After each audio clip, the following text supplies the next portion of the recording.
Welcome back to Collectability. It is my pleasure and honor to present to you some incoming pieces that have recently joined our inventory.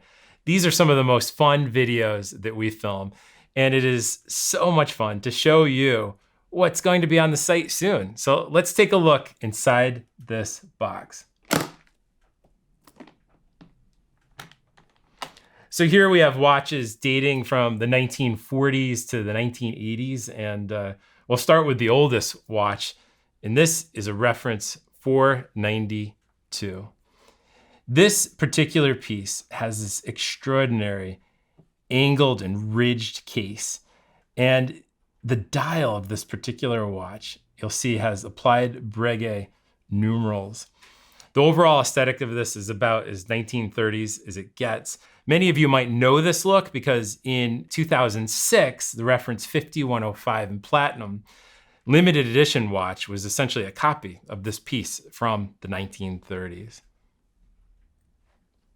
Now jumping into the 1940s, I have here a Tegolino reference 425 from 1945. It's called the Tegolino because it's almost shaped like a tile, and Italian collectors for generations have given it this nickname. Look at the side profile of this case, the sculptural element of the crystal, and this is a pink dial on a pink case, as we call pink on pink. I have the original certificate of origin from this watch. It was sold in Chicago by Montgomery Ward in 1945, and I think the next owner is really going to appreciate to have the document with this timepiece. Moving on to the 1950s, here I have a reference 2551 pink gold automatic with luminescent dial. All of this adds up to something quite extraordinary. Now, the first Patek Philippe automatic was the reference 2526 in the early 1950s, and soon, due to market demand, Patek Philippe knew they needed to make a case with a thinner profile, and thus the 2551 was born. The ridged lugs on this watch and the thin profile, a water-resistant case back. People love wearing these today. And to have a pink gold example is something you do not see often. Next, we're moving on to the 1970s. And here we have a reference 3569 from the mid-1970s.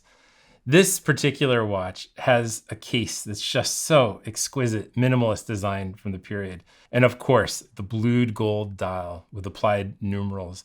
This is the kind of watch that a man or a woman could wear today, and it is a statement piece of the highest order. Another beauty from the 1970s. Here we have a reference 3574 from 1974. This reference, we only know of 22 examples to have survived. They were only made in the early 1970s. 10 were made with a silvered dial, 10 were made with a silvered guilloche dial, and only 2 are known with a blue dial, and that is one that we have right here. Notice the case is the screwed back. It's a water-resistant type case. The dial has these hand-engraved batons and hand. This particular watch is museum worthy in my opinion, yet it is a museum piece you can wear on your wrist. Here we have another ellipse from the 1970s. This beauty is from 1979, and look at that dial. It is a two-tone dial with dark blue and light blue, and it is one of the most gorgeous examples of an ellipse I've ever come across.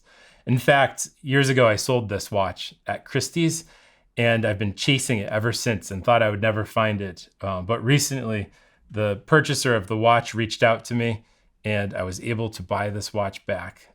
Consider this beauty for your collection, because it's a watch that you'll never regret owning. Also from the mid-1970s, I have a reference 3604 automatic golden circle.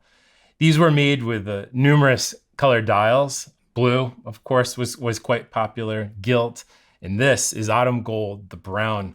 But notice how this dial has just aged to perfection. It has almost a tropical aesthetic as the color has changed over time. It is the kind of watch that will age beautifully like a fine wine on your wrist. The case is preserved in near mint condition. The automatic movement is still working after all of these years. So this is a ready-to-wear golden circle for those that appreciate vintage watches from this period. The next watch I'd like to show you is a recent acquisition that I purchased at auction at Sotheby's just a couple months ago. Now, we all know about the Pink on Pink 1518 that brought 9.6 million in the sale.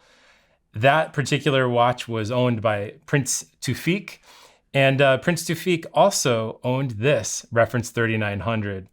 Little auction side note secret, you always want to bid on the watches after the world record piece because everyone's still thinking about that watch. But I was busy bidding on this one because it came up right after the 1518. To own a steel Nautilus 3900, and this is the Quartz midsize, nicknamed the boy size, is really a fun watch to have. And on a men's wrist, or especially a lady's wrist, it is perfectly sized. This is the most affordable of all Nautilus in the world today. And to have one with royal provenance that's preserved in mint condition is a real pleasure for collectability. Last but not least, I have a watch that is not inside this box because it's on my wrist, and it's a watch I have not taken off all day. It is a reference 3796S. This piece might not be something you've seen before because there are only two known in the world. This was made in 1998 as part of a limited edition of watches for the Japanese market, and they featured this amazing rose-colored dial, this incredible white gold case, and the S in the reference 3796 stands for sapphire back.